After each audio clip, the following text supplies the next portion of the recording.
Salam Indonesia, salam Nusantara dari Sabang sampai Merauke, dari Miangas sampai Pulau Rote. Mantaplah iman kita, mantaplah kasih kita, mantaplah pengharapan kita tentunya dalam Yesus Kristus yang menjadi Tuhan dan Juru Selamat kita. Haleluya. Tadi pagi saya mengatakan bagaimana Tuhan menjadi gembala kita yang ajaib, gembala kita yang luar biasa. Jadikan dia gembala kita. Ini bagian kedua. Tadi pagi kita mendengarkan bagaimana dia menjadi sumber provisi kita, sumber persediaan bagi kita, dan sumber perlindungan, protection, dan juga menjadi sumber damai, peace bagi kita. Jadi yang bagian kedua ini saya akan membaca dalam Mazmur, sebelumnya kita berdoa, dan kiranya di malam hari ini kita mau rehat, ringankan telinga kita untuk mendengarkan firman Allah. Puji nama Tuhan, mari kita tunduk kepada dan kita berdoa. Terima kasih, Engkau adalah gembala agung kami yang akan terus menyuplai apa yang kami butuhkan. Dalam nama Yesus, haleluya. Amin. Puji nama Tuhan. Selamat malam. Kiranya firman Allah menjadi kekuatan kita sebelum kita tidur. Tuhan Yesus memberkati kita. Dan demikian firman Allah di ayat 3 dan 4. He restored my soul, He guided me in the path of righteousness for His name's sake. Even though I walk through the valley of the shadow of death, I will fear no evil, for You are with me, Your rod and staff that comfort me. Jadi bahwa Dia menyegarkan jiwaku, Dia menuntun aku di jalan yang benar oleh karena namanya. Walaupun aku berjalan dalam lembah bayang-bayang maut. Sampai di situ. Dan kita tahu bahwa tadi saya katakan bahwa Tuhan sebagai gembala Daud, dia berkata bukan gembala orang lain. The Lord is my shepherd. Ini penting bagi kita, untuk kita, saya mengingatkan kita bahwa bukan gembala orang lain, tetapi gembalaku. Jadi Tuhan itu menjadi gembalaku, Tuhan itu menjadi bagian hidupku, Tuhan itu rajaku, Tuhan itu kekuatanku. Jadi ada sesuatu yang personal dengan Tuhan itu dalam kehidupan kita. Kita berani mengatakan the Lord is my shepherd, berarti kita berani menyerahkan diri, berani hidup dalam ketaatan kepada Dia.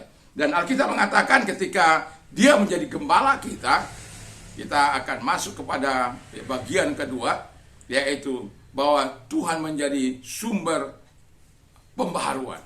Jadi kalau Anda letih lesu jiwamu seperti apa dikatakan He restore my soul, itu sesuatu yang sangat luar biasa. Tentu kita tahu bagaimana ketika anaknya mengkudeta dia, lelahnya jiwanya itu, bagaimana dia ketika dikejar-kejar, lelahnya jiwanya itu. Tetapi semuanya itu dia dapat lewati dengan pertolongan yang daripada Allah.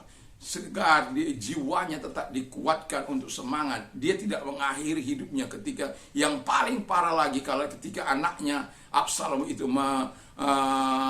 mengkudeta dia, tetapi dia tidak ingin anaknya itu mati. Ya, dan demikianlah hidup ini dalam kehidupan ini. Kita akan terus berharap kepada Tuhan. Ya, sebagai gembala kita terus berserah kepada kita. Kadang-kala ada banyak kejahatan yang dilakukan orang, membuat jiwa kita itu lebih ingin rasanya membalas. Tetapi saya mau katakan pembalasan hak Tuhan, dan biarkan Dia yang membalaskan dalam kehidupan kita. Jadi ingat bahwa gembala kita itu akan merestorasi jiwa kita, akan memberikan pembaharuan dalam jiwa kita, akan menyegarkan jiwa kita sehingga kita tetap semangat di dalam Dia. Lalu yang kedua kata firman Allah, yang Dia adalah sumber guidance, sumber tuntunan. Jadi kalau kita mau mengalami hidup berkelimpahan dalam Tuhan, tentu kita tidak bisa lepas dari Tuhan, tidak bisa lepas dari tuntunan Tuhan. Dan Tuhan itu siap menuntun kita, siap memberikan tuntunannya kepada setiap kita. Sebab Yesus adalah gembala yang baik, dan Dia akan memberikan nyawanya bagi setiap kita. Dan Tuhan itu adalah gembala yang baik bagi kita, dan Dia menuntun kita. Dia harus mendengar, kita harus mendengar suaranya. Kemana kita akan dibawa, kita harus ikuti. Kita harus mengikuti gembala kita, bukan gembala mengikuti kita. Kita memaksa gembala.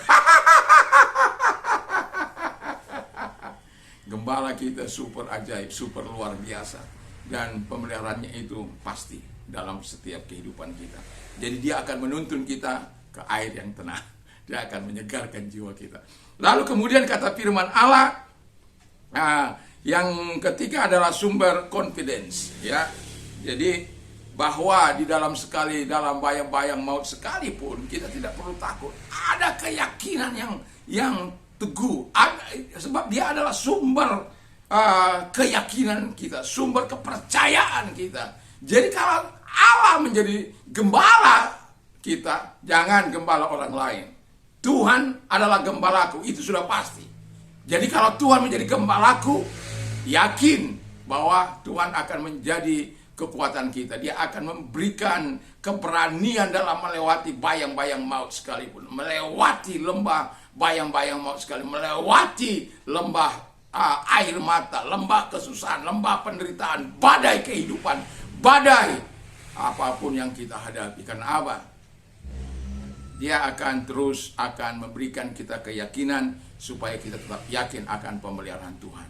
Yakin dan percayalah, gembala kita, gembala yang agung itu akan terus menolong kita. Dan jangan pernah lupa, saya sering akan katakan terus, bukan gembala orang lain, tapi gembalaku. Secara personal, kita memiliki hubungan yang manis dengan dia, hubungan yang indah dengan dia, hubungan yang antusias dengan dia, hubungan yang intim, hubungan yang akrab, yang sehingga kita belum meminta pun Tuhan sudah tahu bahwa kita memerlukan sesuatu yang kita perlukan. Ingatlah ketika engkau membangun hubunganmu dengan Tuhan dan bahwa Tuhan adalah gembala kita, itu akan siap menjaga kita, melihara kita. Yang saya akan terus katakan, mari kita tetap taat, tetap hidup dalam menyenangkan hati Tuhan sepanjang umur hidup kita.